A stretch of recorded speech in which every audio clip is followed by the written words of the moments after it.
Hi everyone. Hey. I'm back again. This time I'm joined by some friends and colleagues. I guess it's better if you both introduce yourselves rather than me butcher it. So I'll come to you first, Rob, if you want to introduce yourself and kind of what you do. Yeah, hi everyone. Good to be here. Learning a lot from all of you. I'm here as the non-exec director for Alchemy Exchange. But in the other part of my life, I work at Warner Brothers Discovery. I head up digital revenue and operations at some of the biggest websites in the world, CNN, Eurosport, a bunch of others. I was very early into kind of advertising technology within the digital side of the industry. James? Hey everybody, great to be here. Very aware that we are the only people between you guys and the GOAT, Raoul Pal, so we'll try and be as interesting as possible. I work for the Coca-Cola company. One. Just stop there. I'm part of the marketing team, and I specialize in something called media planning and buying, which is essentially buying advertising space, specifically digital advertising space. And we believe that the best way to do that is through programmatic buying, which is something that I think we're going to talk to you about today. In previous roles, though, for most of my career, I was at media buying agencies, so we provided media buying services to a range of clients. Some more notable ones would be Diageo, Amazon, Microsoft. So I do have some experience with trying to talk to these companies about blockchain solutions and the capabilities of them within the context of marketing.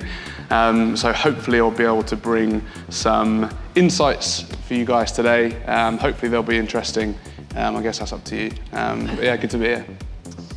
Great, yeah, and I'm Ben, I'm CEO of Alchemy, a digital marketplace, so kind of helping brands like Warner Brothers, brands like Coca-Cola, find their audiences or monetize their particular websites. I think it's fair to say, and I mentioned this earlier, but like everyone here has been exposed to some kind of advertising at some point online. I think that really is the tip of the iceberg. So everyone's been exposed to this sector, but I don't think many people understand the complexity, how exactly these ads actually appear on websites. So I think it would be quite good, I guess, to level set and explain the programmatic advertising, how we got to this stage today, really, and maybe touch on some of the issues that the current infrastructure creates or causes, depending on how you want to put it, particularly in terms of like the transparency of media buying. Rob, I don't know if you want to kick us off. Yeah, I suppose I've been in the industry about 20 years, and when I started, I was in sales, and at that point, I was selling quarter-page ads in a magazine, and I was waiting next to the fax machine for a deal to come in. Probably all the way up to 15, 16 years ago that was happening. Not that long ago, really, right? So, you know, it was good fun. You'd often go to the pub and you'd take a contract with you and get them to sign it after a few drinks. That still happens a little bit. Yeah. But, you know, fast forward to today, and I mean, it's a vastly different industry. About 12, 13 years ago, maybe 15 years ago, it started. There was this notion of programmatic advertising, which kind of comes from the finance industry, the trading of assets. And it was, you know, from a Web2 perspective, there's audiences all over the internet. How can we understand who those audiences are through data? So data management platforms came into industry. So who are these people consuming content? You know, how can we target them with an ad that's relevant to give an outcome for an advertiser?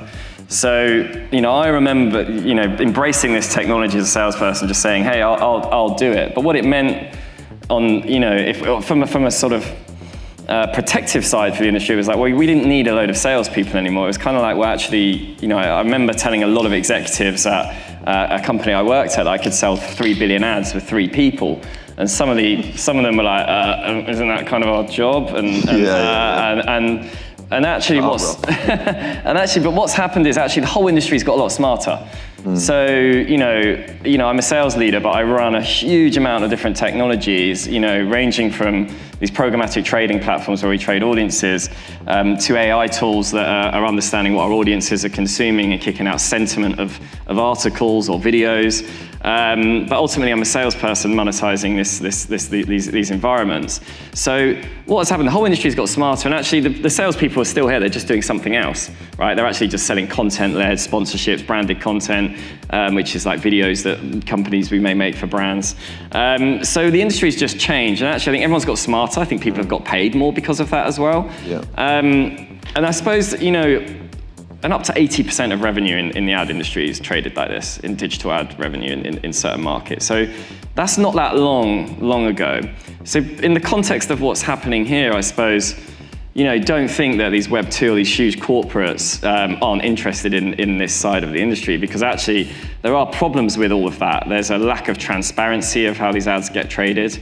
There is a lot of fraud around spoof websites, people not knowing where their adverts have appeared and not being able to track what's happened. And actually from a content creator, you're actually not getting all the money you could from an advertiser, because there's so many steps in this world before the money actually reaches the media owner, which actually affects you guys and our audiences, because it means we're not getting as much funding for our audiences.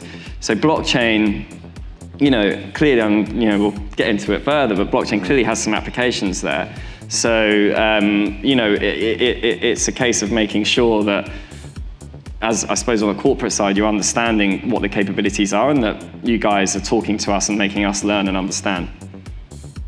Yeah, what a terrific answer. Yeah, it was quite good, wasn't it? Yeah.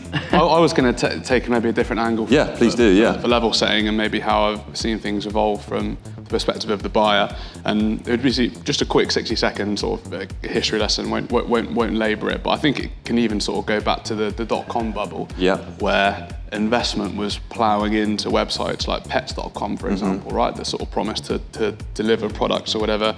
But the internet wasn't right for e-commerce then. It wasn't quick enough. The pixels were really poor. Yeah. So that's why the bubble happened, right? And funnily enough, the only successful business model at that time for the internet was actually publishers, right? They could actually create content and sell the advertising space around it, and advertisers would want to buy that because they would want to speak to their audiences.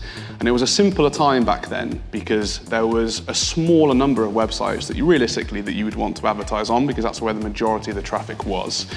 Anybody's remembers the days of AOL and MSN and these kind of websites. You could say to them, I'd love 1 million ads, 1 million impressions for my campaign.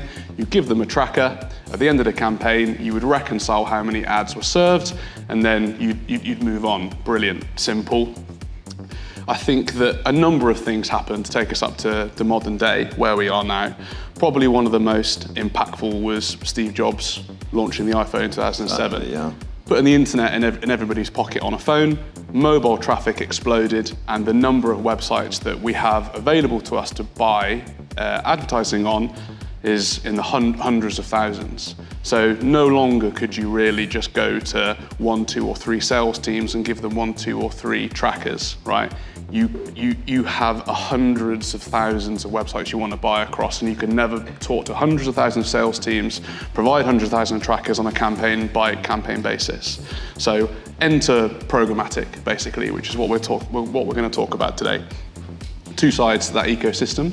There's a demand side for advertisers and for buyers, people who want to buy advertising space, and there's the supply side, DSP on the demand side, SSP on the supply side, which Alchemy are a fantastic version of. But ultimately, in simple terms, these SSPs did do all the due diligence and all the hard work of talking to 100,000 different publishers and websites and integrating them into this piece of technology that would allow advertisers to simply input into the demand side, this is who we're after, this is what we want to achieve, and then it would access the SSP and it would buy that across all of those websites.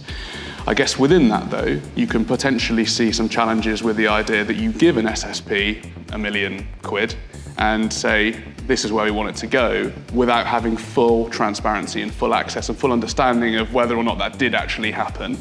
I must say, there are a lot of really good actors in this space, and we work with a lot of really good companies. But the reality is, there are also a lot of bad actors in this space, and that there is a lot of risk, and there are a lot of questions on, I think, a couple of things that Rob said around domain spoofing and people or websites trying to misrepresent what they are. You're not buying what you think you're buying, which are big sort of challenges in advertising in general, but specifically in digital advertising. So there is hopefully you can kind of see where the transparency issues are, and I'm sure we'll get into some of the solutions that blockchain can naturally bring to solve that. Yeah, I think at first look, just understanding where your money is spent or understanding where your money's being earned from sounds like table stakes, really. It's like that should be how it should be, but it's not, for the reasons you guys very eloquently explained. And I think that the potential for a blockchain, if you look at it in its purest sense, like outside of what we do at Alchemy with ads, just in terms of like displaying transactions on chain, like the coolest thing about a blockchain is that you can see all the transactions that took place between wallet A and wallet B. It gives you a complete immutable record of what went on. And I think that, probably for a lot of you, you're kind of getting exposure to what is a very complicated business that appears as like video ads or display ads or TV ads, but fundamentally that being 100% transparent, kind of the utilization of a blockchain and helping that happen can really be transformational for what is an enormous market. There's some big dollars that are spent on this kind of advertising. It's hundreds of $billions. I think, James, you sent me an article earlier, it was $700 billion by like 2 years' time. That is right? the projection, yeah. A growing market as well, which is... This kind of advertising does work. And I think if you can make it more transparent and see where your money's being spent, and a blockchain is a great solution for that, it can have huge impacts for people creating content. It can have great impact for people selling goods. And I would just love to hear from both of you, what role do you think a blockchain has to play in that process? And how do you see it developing in the future? Shall I go? I don't mind. Yeah, you I won't take turns. Yeah. Very polite. Flip a coin. I think sadly, the advertising industry needs to prove that what it's doing works. Yeah. Going back to when I used to wait by the fax machine, you just run the campaign, you say it's delivered, and obviously James mentioned that as well. It's quite simple, right? But now there's a huge amount of accountability in the industry, right? Which totally makes sense, right? If you're a brand, you want to know what you've delivered has reached the audience you expect. And from a media owner side, we want to make sure and prove to our clients that what they did with us works. So we need to give insights back on of course volumes and things, but also who are the audience that consumed it, how much did they engage with it.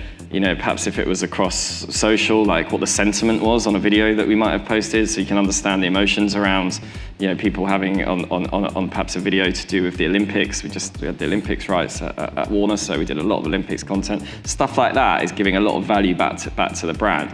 Not all of that is programmatic advertising, right? But just some context on the industry. So what we do, if I'm going to sell a 7-figure deal, I've really got to prove that it works, because that's not sustainable. It's like the next 7-figure deal, the one after that, right? We have to keep proving what we do works. So if you add a layer of I'm still learning about blockchain, by the way. If you add a layer of insight, which is truly immutable, it's 100% fact, it can be proven, particularly on the programmatic side, that exactly what's happened, what's delivered. You can see how that solves some of the challenges, because you're basically making it immutable for everyone in that chain. So there's quite clear applications for blockchain in that. Yeah, and it's kind of you go upstream, James, what would the impacts of that be for you when you think about your media buying? Well, look, it's very, very much considered now, I think, the sort of superior way of advertising, if possible. We always say, what industry at the moment is not looking at how it can use data and technology to deliver great business performance? Yeah. And you mentioned the sort of old ways of TV buying and some radio buying sort of back in the day. That was basically like, let's reach as many people as possible. Yeah. And hopefully we're going to reach people that want to buy our product that weren't doing before. Like this day and age now in modern times, we're a lot more sophisticated, and you can far better understand the people who are really valuable to you and you really should be talking to. Pepsi drinkers, for example. And if you can really target your advertising spend to only reach those guys in a really meaningful way, then wow, that's probably going to bring you better ROI than the previous, right? Than the sort of more linear sort of spray and pray approach. So I think that, as we said, it's a really growing industry for that reason, because it's really effective. So we're talking about big numbers. So small incremental ways of making those numbers work as hard as possible are going to be quite big, right? And I think that some of the benefits of blockchain, probably just generally, but in our space, is we've touched on the transparency, right? We've touched on, I think, maybe the security. So an idea that what you're buying is what you're buying, and that's publicly available to be verified, I think is very strong. There is, as we've touched on, terms like domain spoofing and websites and environments pretending not to be what they are. That is almost eradicated, right? If you use blockchain or at least a sophisticated, high performing one, so the threat of fraud is reduced. And if you were, I guess, investing 2% of your budget that went onto fraudulent activity, again, we're talking about big numbers, so that is a lot of investment. So if you can eradicate that, then you're making quite big gains. What are the other things that we always talk about? Cost efficiency. Right. Cost efficiency. The idea of the decentralized network, right? That is sort of taking a lot of the operational costs, means that you guys are in a position to, or by using a blockchain, it can be a lot more cost effective. And again, even if that's a small percentage, it translates into quite big actual absolute numbers. So there probably is more than that, but those reasons are big reasons. I would say. And as I said, it's like there's a lot of very complex applications of blockchains.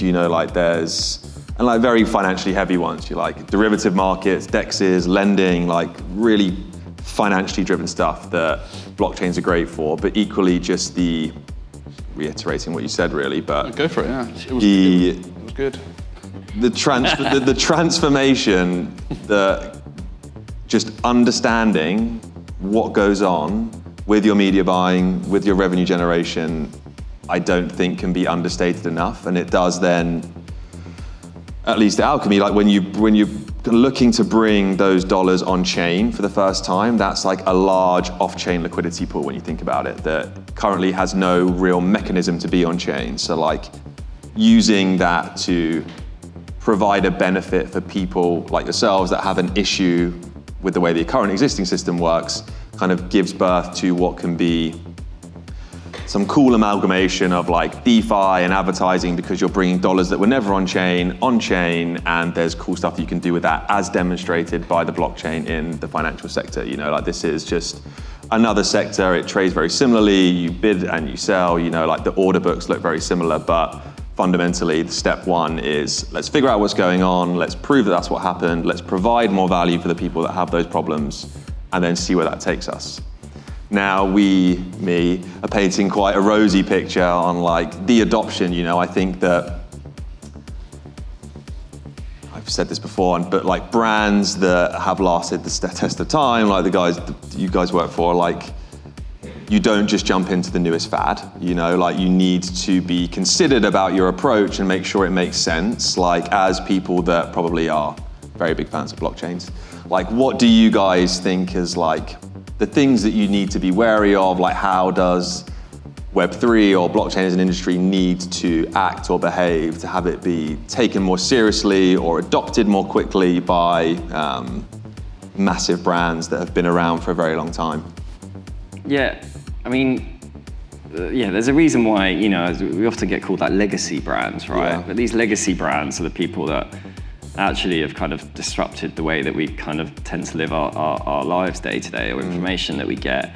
And they're still around, not without the many challenges that there are, at keeping a big brand like that, because they do embrace they do embrace technology. Cable television 40 years ago was brand new. It was like all of a sudden one type of content can own a whole channel. That was crazy. That's technology.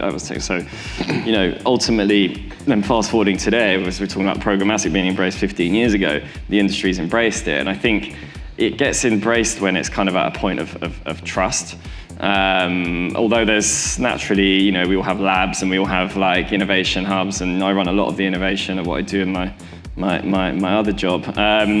And ultimately, we have to be looking at this stuff. And my view is you have to look at it to understand it, to make it work for you, because otherwise someone else is going to do it and disrupt you. So, we have to keep an eye on it. And actually, when these sort of big companies and corporates go into something, it can just pop so hard, because ultimately there's a trust and a stamp of approval. And if it's genuinely solving a problem that we're talking about, which is, I know you guys know all that, I'm sure all of your businesses are trying to solve some problem, right? Like, if it's genuinely solving a problem for us, we'll always look at it and embrace it. I think the industry as a whole, and I'm probably not telling you anything you need to know, but the importance of brand building. There's a reason why big brands exist, because they have a brand. You do all this targeted advertising, but you also have the really freaking cool Christmas ads every year, right? Yeah, so everyone in the country sees, right? Yeah, for sure. So, that's because you've got huge brands, and same with Warner Brothers, we've got huge brands within it. So the importance of building your brand is really key. And then I think, we've spoken about the importance of data.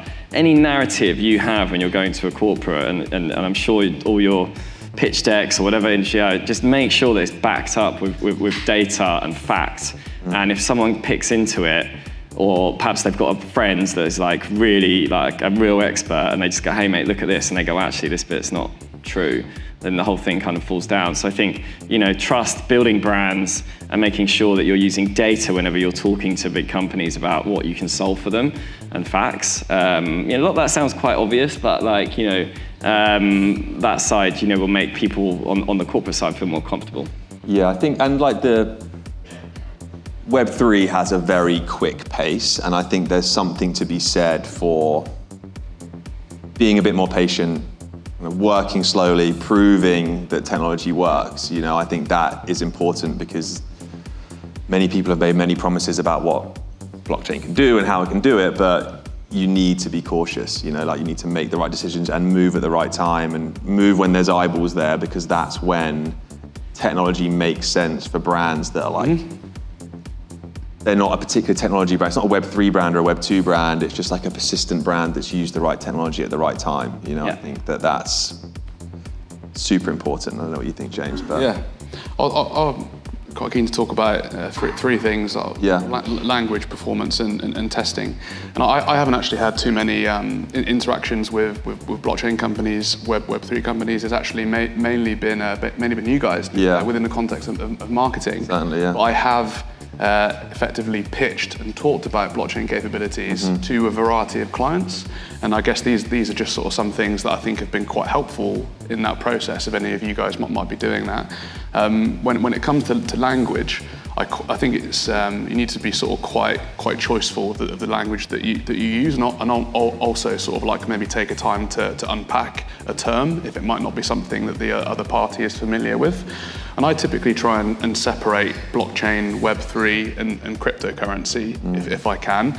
I try and use blockchain as a very sort of functional word and a capability, something that is actually, I guess, unlocking a use case, and you can use it. I talk about Web3 as more of a sort of a cultural movement sometimes, honestly, in its spaces, its environments, its places, in that kind of context. And then for crypto, I actually will only use that term if I know it's going to be additive, and I know it's not going to be a distraction, because sometimes conversations can end up going in a way that you don't necessarily need it to. It doesn't really matter. So being choiceful with language, I think, can be quite helpful. I think from a performance point of view, I think it's really also about just absolutely knowing that what blockchain can bring to the table is a really high level of performance. It's got a really bloody good chance of being better than alternatives. So just being really confident in the pitch. And then finally, just embracing the idea of testing.